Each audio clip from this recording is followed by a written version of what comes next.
Welcome to the Magnum Report. I am your host, Mark Magnum, and today my topic is going to be which era was better?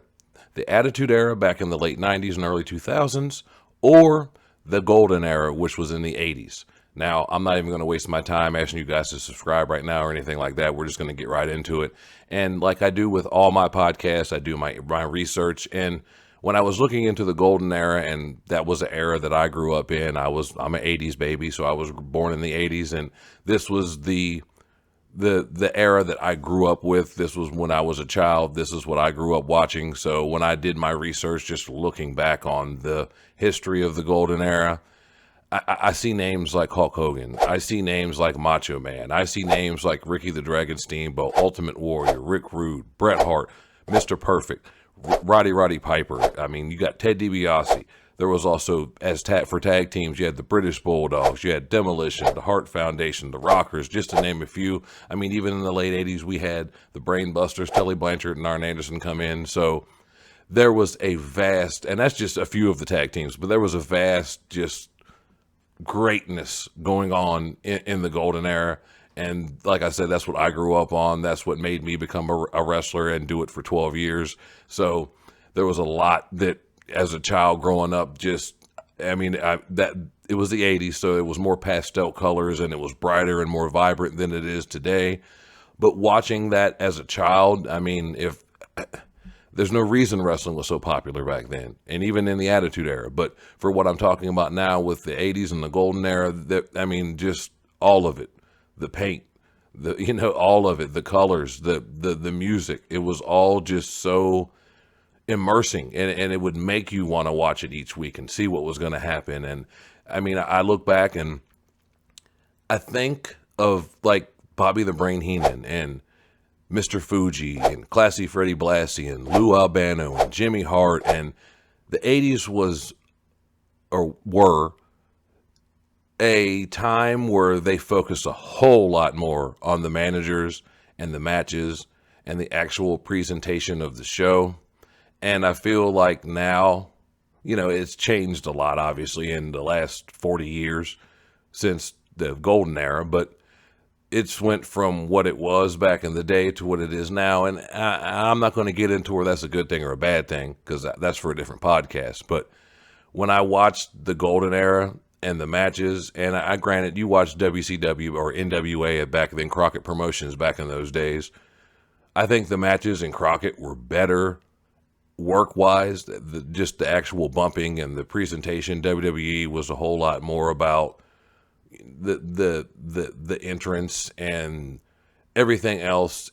The matches were still important, obviously, because they still had great matches back in those days as well. But if I was weighing out WCW or Crockett back in those days over WWE's matches, yeah, WWE was not having nowhere near the level of matches that Crockett was having back in those days, when you have Flair tearing it up and all the things that were going on back in that era.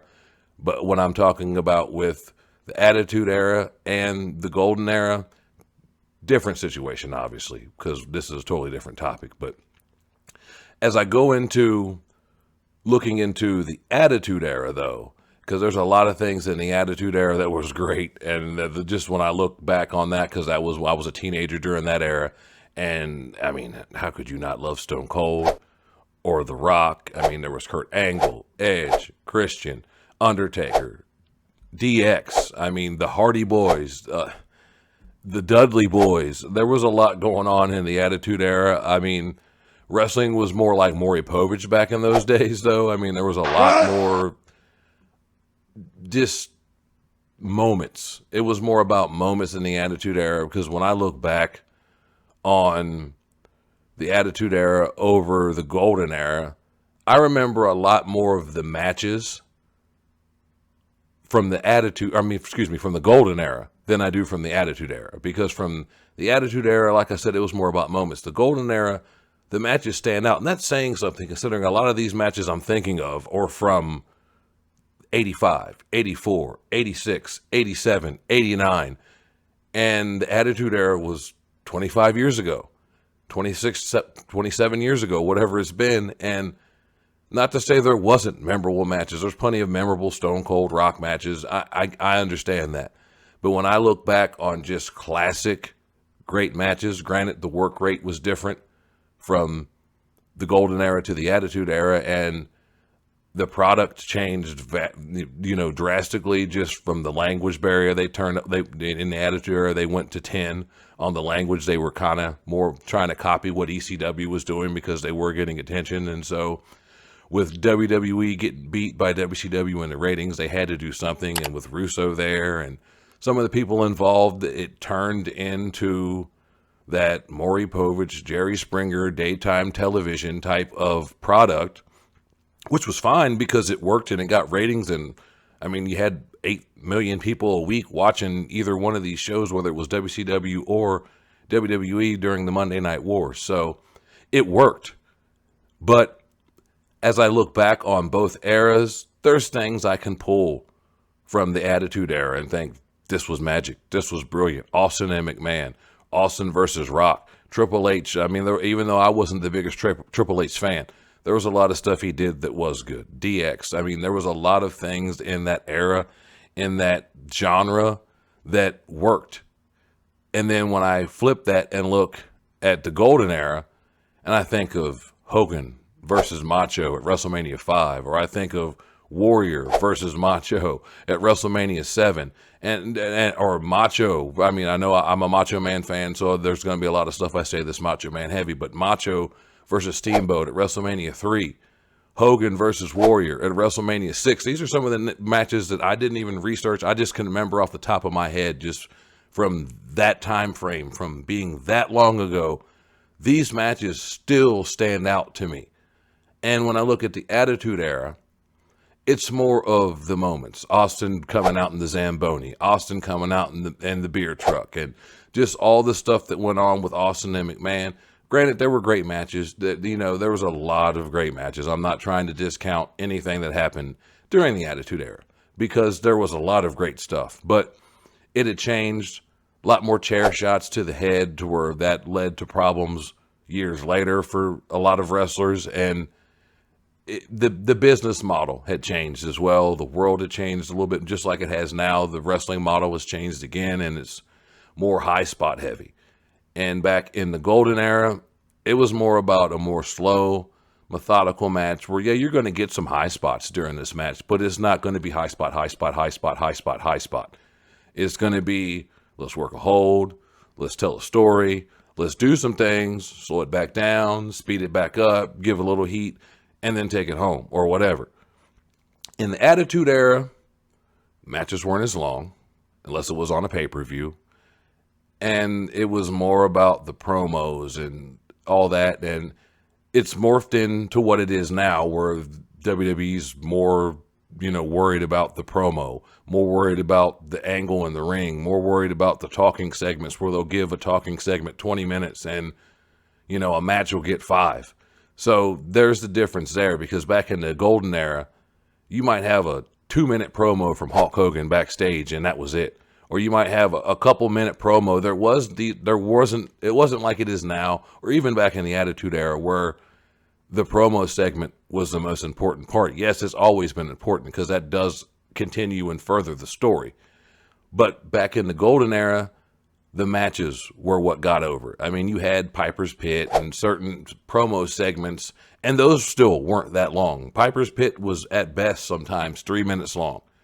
And now you have a Miz TV segment, that goes 10, 15 minutes sometimes. Or you have a Grayson Waller Boar Fest that goes the same amount of time, 10 minutes or so.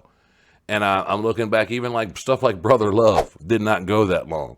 The Funeral Parlor did not go that long. There's so many different things that they still do today. They still do these these talk show segments, like that. The original model, Piper's Pit, and then as we went through the years, we've had the Cutting Edge and the Highlight Reel, and all these different versions of basically the same thing, which is basically the Piper's Pit. And as the years have went on, so has the time on all these segments. So, it's not the end of the world. I'm obviously old enough and smart enough to know that things change. But this conversation is about the Attitude Era versus the Golden Era. So if I weigh out the golden era, like I said, was more about memorable matches. And the matches that I can just rifle off right now Rick Rude versus, the Ultimate Warrior at WrestleMania 5. Just matches like that just, as a child, it stuck with me. And then as an adult, I still watch those matches back. And in the Attitude Era, like I said, it was more of the moments and just the craziness and the off-the-wall language. And it had its place, and it got its ratings, and it ended up to where WCW ended up losing to WWE in the end for the Monday Night Wars, which was good for WWE, obviously not so much for the guys from WCW, but what they did worked. But if I'm weighing out, for me, which one I feel like was the better of the two, I have to say, and I know this for me, a lot of y'all might think this is nostalgia talking, but I have to say the Golden Era was better. It wasn't high spot heavy, excuse me. It wasn't the chair shots and the tables and the blood, and granted, they bled back in the day a little bit too when it was necessary, but it wasn't like it was in the Attitude Era, and the language was, they totally went from the new generation where they were all happy and everybody had a gimmick that was, occupation based, whether it was Duke the Dumpster Droese or whatever the case may be, the Goon, stupid stuff like that back in the early 90s and mid 90s. And then all of a sudden, once WCW started kicking them in their behind, then they switched their business model and went to what, was arguably one of the most popular eras in WWE's history. You go back on the ratings, probably is. But as a child growing up, just watching, Macho and, Steamboat and JYD and just some of the guys, Jake the Snake Roberts and Rick Martel, just Razor Ramon, even though that was a little bit after the Golden Era, but still there was a different level of craft, I think, to the product in the Golden Era than there was in the Attitude Era. It just turned into that race car, who's gonna go past the finish line first, and in the meantime, who's crashing into the wall at 200 miles an hour.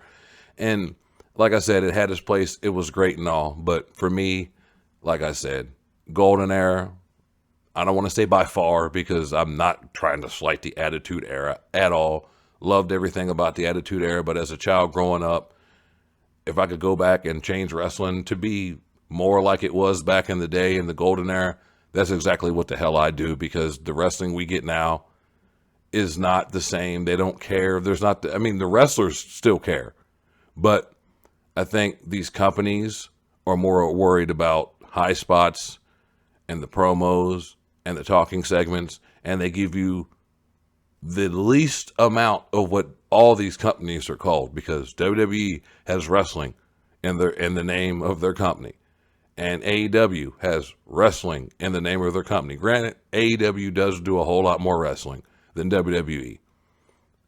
The booking, that's for a different conversation, but they do give you more matches. And with WWE, I can almost guarantee you the show always starts with a promo segment that leads into a short match, that leads into a backstage segment, that leads into another promo segment. And I'm getting onto a rant that's not about the topic I'm talking about, so I'm just going to get off here. But before I do, please make sure you like, subscribe, share, and also hit that notification icon so you don't miss out on new content.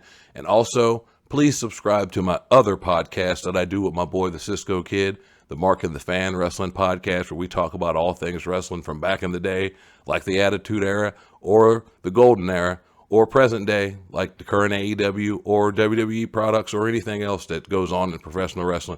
Please subscribe to that channel as well.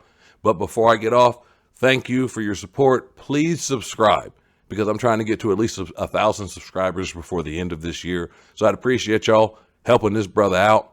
I'm out of here.